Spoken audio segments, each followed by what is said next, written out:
Dear learners, welcome to KS point. आज मैं पढ़ाने वाली हूँ डीएलएड फर्स्ट सेमेस्टर के questions paper previous year questions लगवाने वाली हूँ। 2023 में जो क्वेश्चंस आए थे उन्हीं को मैं करवाऊँगी, चाइल्ड डेवलपमेंट के, बाल विकास के। तो पहले आते हैं हमारे वस्तुनिष्ठ प्रश्न, ऑब्जेक्टिव क्वेश्चंस। तो पहला हमारा ऑब्जेक्टिव है केंद्रीय प्रवृत्ति का मापक नहीं है। ये हमारे ऑप्शंस दिए गए हैं, मध्यमान, मध्यांक, प्रसार, बहुलक। तो केंद्रीय प्रवृत्ति का मापक कौन सा नहीं है? ये हमारा प्रसार हमारा केंद्रीय प्रवृत्ति का मापक नहीं है। थर्ड नंबर हमारा ऑब्जेक्टिव सही हो जाएगा। फिर सेकंड नंबर क्वेश्चन है, थॉर्नडाइक ने सीखने से संबंधित मुख्य कितने सिद्धांतों का प्रतिपादन किया है? थॉर्नडाइक मैंने पढ़ाया हुआ है अपनी पिछली वीडियो में, आप लोग जाकर पढ़ भी सकते हैं। तो थॉर्नडाइक ने सीखने से संबंधित मुख्य कितने सिद्धांतों का प्रतिपादन किया? मुख्य सिद्धांत पूछे जा रहे हैं, यानी कि मुख्य नियम। तो थॉर्नडाइक ने मुख्य कितने नियम दिए हैं? 3 नियम दिए हैं, अभ्यास का नियम, प्रभाव का नियम और तत्परता का नियम। थॉर्नडाइक ने 3 नियम दिए हैं। अब आगे है थर्ड नंबर क्वेश्चन है, नवजात शिशु में हड्डियों की संख्या कितनी होती है?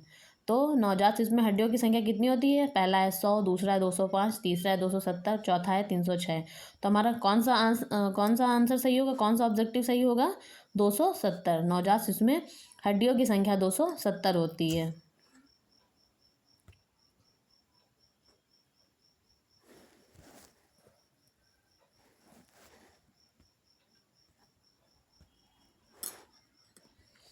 फिर आगे है फोर्थ नंबर हमारा ऑब्जेक्टिव है, क्रिया प्रसूत अधिगम सिद्धांत किसने दिया? मतलब क्रिया प्रसूत अधिगम सिद्धांत के प्रतिपादक कौन है? तो क्रिया प्रसूत अनुबंधन का सिद्धांत किसने दिया है? हमारे स्किनर ने दिया है। तो ये हमारा सेकंड नंबर ऑप्शन सही हो जाएगा। क्रिया प्रसूत अधिगम सिद्धांत का प्रतिपादन किसने किया है? स्किनर ने। फिर आते हैं 5 नंबर, आपराधिक प्रवृत्ति का सर्वाधिक विकास किस अवस्था में होता है? मतलब अपराध की भावना आ जाती है, बच्चा अपराध करने लगता है। तो आपराधिक प्रवृत्ति का सर्वाधिक विकास किस में होता है? वो हमारा किशोरावस्था में होता है। किशोरावस्था में बच्चे के अंदर आपराधिक प्रवृत्ति आ जाती है।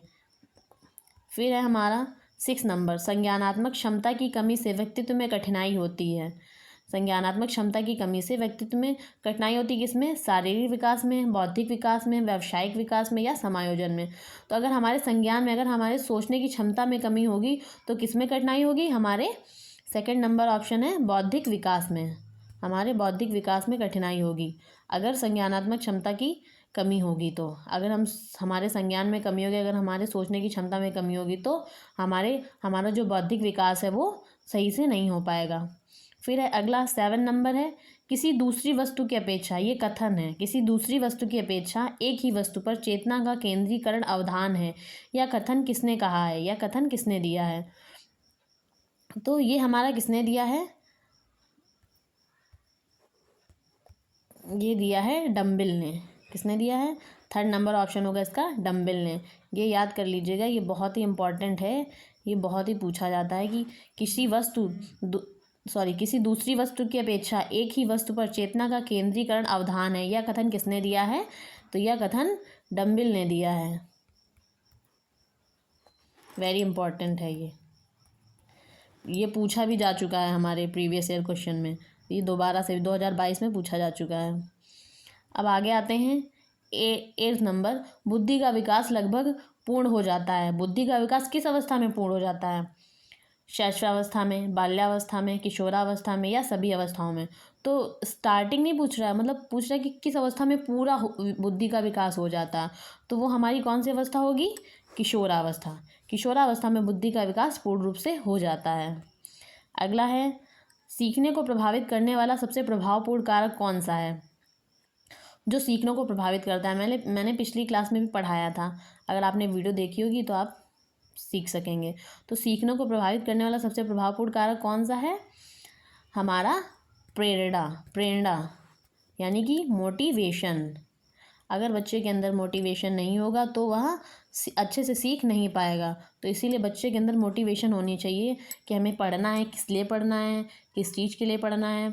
अगर मोटिवेशन होगी तो ही बच्चा सीख पाएगा। अगर उसके अंदर मोटिवेशन नहीं होगी, उसे नहीं पता होगा कि हमें किसके लिए पढ़ना है या किस चीज़ के लिए हम पढ़ रहे हैं, क्यों पढ़ रहे हैं, तो वो सीखने को प्रभावित करेगा, बच्चा सीख नहीं पाएगा। उसके बाद है 10 नंबर है बालक के अभिप्रेरणा उत्पन्न करने का प्रमुख स्रोत है। फिर है बालक के अभिप्रेरणा उत्पन्न करने का प्रमुख स्रोत है उद्दीपक, रुचि, आवश्यकता या उपर्युक्त सभी। तो अभिप्रेरणा यानी कि मोटिवेशन उत्पन्न करने का स्रोत क्या है? अगर हम उसके सामने उद्दीपक रखेंगे कि उद्दीपक क्या है कि उसे नौकरी मिल जाएगी अगर वो पढ़ेगा तो। रुचि, उसकी रुचि भी होनी चाहिए। आवश्यकता, उसकी नीड क्या है तो। और उपर्युक्त सभी, तो इसमें हमारा 10 नंबर में उपर्युक्त सभी हो जाएगा क्योंकि उसे इन तीनों चीज़ों की आवश्यकता होगी।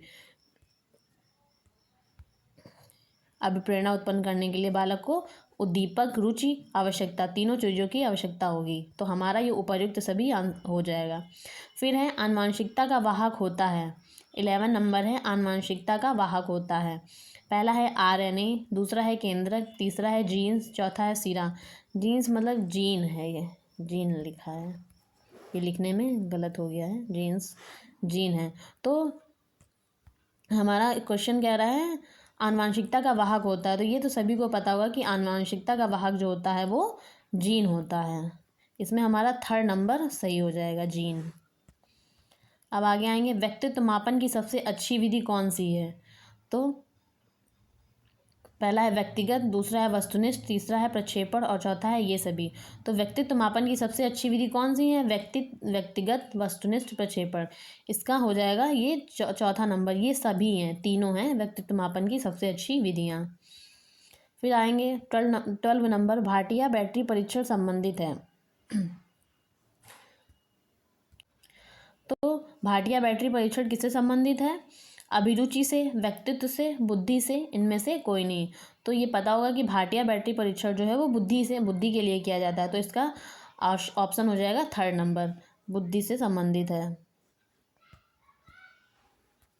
3rd नंबर ऑप्शन हो जाएगा बुद्धि।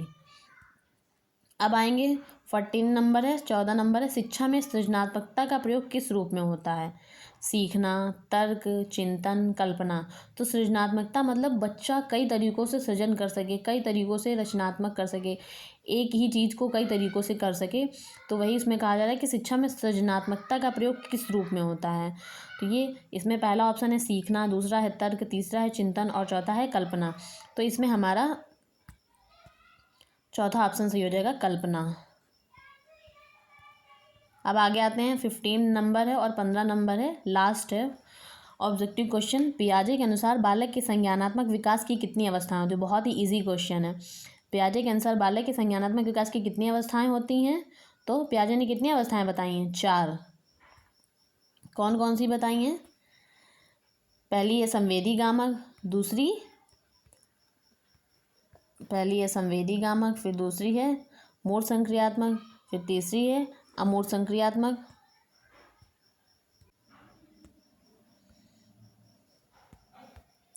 तो संज्ञानात्मक विकास की कितनी अवस्थाएं बताई हैं पियाजे ने? 4 अवस्थाएं बताई हैं। पहली हमारी संवेदी गामक बताई है, दूसरी हमारी कौन सी बताई है? पूर्व संक्रियात्मक अवस्था, तीसरी मूर्त संक्रियात्मक अवस्था और चौथी औपचारिक या अमूर्त संक्रियात्मक अवस्था। तो इसमें हमारा ऑप्शन नंबर 2 सही हो जाएगा, पियाजे ने 4 अवस्थाएं बताई हैं। अब आगे पढ़ते हैं अतिलघु उत्तरीय प्रश्न, वेरी शॉर्ट क्वेश्चन आंसर। तो इसमें बताया गया है कि शिक्षक को, पहला क्वेश्चन है शिक्षक को बाल मनोविज्ञान का ज्ञान क्यों आवश्यक है? तो ये आप लोग कर लेंगे, मतलब पढ़ा होगा तो आप लोग कर लेंगे। तो इसमें मैं शॉर्ट में बता देती हूँ कि शिक्षक को बाल मनोविज्ञान का ज्ञान क्यों आवश्यक है। अगर शिक्षक को बालक के मतलब बाल मनोविज्ञान का ज्ञान नहीं होगा तो वो बालक की शारीरिक, मानसिक और सामाजिक विशेषताओं से परिचित नहीं हो पाएगा। तो उसे मतलब कि बाल मनोविज्ञान का ज्ञान आवश्यक है। अगर उसे बाल मनोविज्ञान का ज्ञान होगा तो वो बालक की शारीरिक, मानसिक और सामाजिक विशेषताओं से परिचित होगा और इन्हीं विशेषताओं को ध्यान में रख के वो बालकों के लिए पाठ विषय और क्रियाओं का चुनाव करने में सफलता प्राप्त करेगा। तो इसीलिए शिक्षक को बाल मनोविज्ञान का ज्ञान होना अति आवश्यक है। फिर हमारा है दूसरा नंबर, बाल्यावस्था की प्रमुख 2 विशेषताएं लिखिए। तो बाल्यावस्था की पहली विशेषता क्या होगी? मैंने पढ़ाया है पिछली वीडियो में कि पूरा बाल्यावस्था के बारे में, तो उसमें आप देख सकते हैं कि बाल्यावस्था की 2 विशेषताएं कौन सी हैं। पहली तो हो गई प्रबल जिज्ञासा, कि बाल्यावस्था में बच्चे के अंदर जानने की इच्छा बहुत ही प्रबल होती है। उसमें क्या, क्यों, कैसे भी आ जाता है कि मुझे ये चीज़ कैसे होती है, कहाँ होती है, क्यों होती है। तो वो सारे क्वेश्चंस करता है अपने माता पिता से।